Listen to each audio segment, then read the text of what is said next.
দর্শক শ্রোতা আসসালামু আলাইকুম। এই ভাঁসগুলো রেঙ্গুন ভাঁস বলে। সর্বোচ্চ 20 ফিট 20-25 ফিট লম্বা হয়ে থাকে।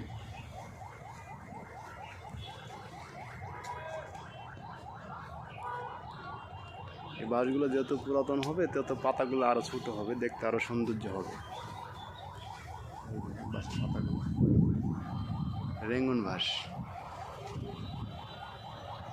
আমরা বরঞ্চ খোঁটা দিয়ে বেঁধে রাখছি,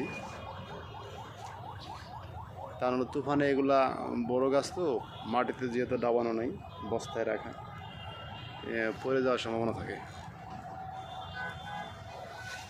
শক্ত করে বেঁধে রাখলেও এই ক্ষেত্রে আর পড়ে না, আবার পড়ে গেলে গাছগুলো ক্ষতি হয় ওঠানোর সময়। রেঙ্গুন বাঁশ লাগলে আমাদের সাথে যোগাযোগ করতে পারে।